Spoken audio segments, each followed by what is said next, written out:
Esquerda e direita política, na realidade, surge no contexto da Revolução Francesa. Olha só, no século XVIII, a partir de 1789, mais especificamente no contexto de convenção nacional, onde o parlamento se dividia entre dois grupos da burguesia, os girondinos, sentado à direita, que eram defensores da manutenção da monarquia, o estabelecimento de uma monarquia constitucional dentro do território francês, e membros de uma alta burguesia industrial extremamente rica e tudo mais. E à esquerda desse parlamento, jacobinos, representantes de uma pequena burguesia comercial, que eram defensores de uma ruptura dramática de todo o sistema, estabelecimento de uma república ali a partir de então, e a morte do próprio rei Luís XVI. Eles queriam degolar o cara. A partir daí surgem os termos políticos que a gente aplica e emprega tanto hoje em dia, principalmente na internet. Às vezes me dá desespero ver, certo? O problema disso tudo é que essa utilização dos termos do que é ser esquerda e direita varia conforme o contexto e o lugar que você está aplicando. Vamos pensar aqui Estados Unidos, a história dos Estados Unidos. Para quem não sabe, os republicanos foram os maiores responsáveis pela abolição da escravidão naquele país, certo? E anos depois, muitos anos depois, quem elegeu o primeiro presidente da história negro dos Estados Unidos foram os democratas, o Barack Obama, tá? Então, nesse sentido, a gente tem que pensar que o termo utilizado de maneira pura não dá para compreender completamente a lógica de todos os momentos da história. Tá? Existem aqueles aí, logicamente, que partem de uma perspectiva teórica da análise de esquerda e direita política. Para esses, eles levam em consideração duas ideologias e, basicamente, dois teóricos centrais, que é o Adam Smith e o Karl Marx. O Adam Smith foi um dos primeiros a criar teorias para tentar explicar o que seria a sociedade que estava nascendo a partir da Revolução Industrial. Tá?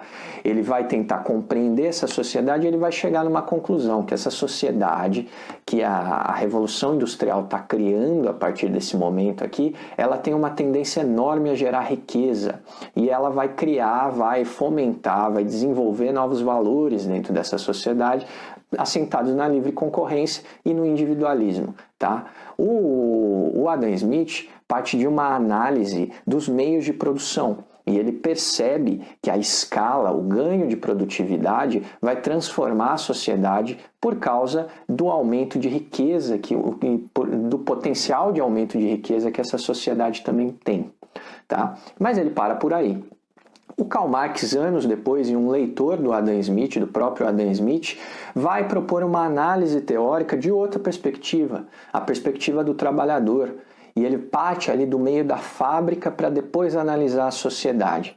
E ele vai perceber que essa sociedade, mesmo gerando riqueza em excesso, ela também gera desigualdade, gera pobreza. O Marx vai perceber que existe uma geração de riqueza exorbitante, mas que ao mesmo tempo existem muitos miseráveis. E ele vai então propor, dentro da sua teoria, que os problemas dessa sociedade estão nos próprios fundamentos do capitalismo. E aí, a única maneira de resolver isso seria superar a sociedade capitalista. Quando ele fala de superação da sociedade capitalista, automaticamente ele é vinculado com a ideia de progressismo e, portanto, de esquerda política. Certo? E automaticamente o Adam Smith é vinculado à ideia de conservadorismo por observar a sociedade capitalista como uma mera produtora de riquezas. Mas aí existe mais um problema. Qual o problema? É que a partir do século XX a sociedade se altera, certo?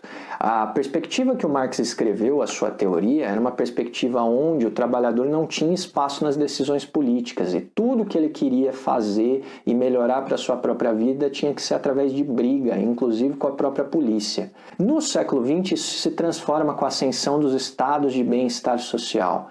A partir desse momento da história, os trabalhadores conseguem cada vez mais ganhar espaço dentro do Estado e das representações políticas do Estado.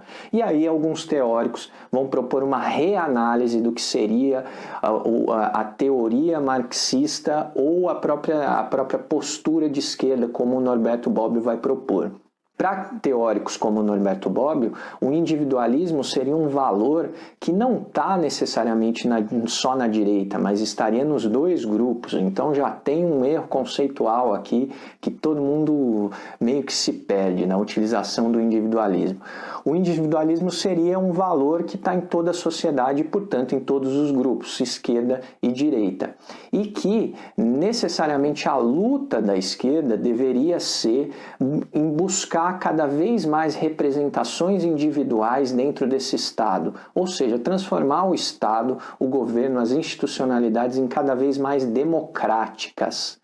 Partindo dessa postura que se transforma no século XX, na postura de esquerda, com a busca por representações democráticas dentro do Estado, a gente vê também uma transformação na ideia teórica do que é ser liberal ou que é ser de direita a partir do século XX também. Para os teóricos da direita do século XX, a gente tem aí um empecilho fundamental no desenvolvimento da sociedade, que seria o próprio Estado. O Estado deveria ser diminuído, e aí a gente pega as correntes neoliberais, certo? Que pregam fortemente a diminuição do Estado, porque ele seria um empecilho para o próprio desenvolvimento. E a gente tem, de novo, duas posturas antagônicas em relação a uma perspectiva: o Estado em si, a institucionalidade, certo? Galera, é lógico, esse tema é inesgotável. Eu indico muito, por exemplo, vocês verem professores como Marcos Nobre, José Paulo Neto, professor da UFRJ, que, enfim, são grandes mestres na análise teórica, que é bem complexa de compreender, certo? Espero ter ajudado. Valeu, é nóis, até mais.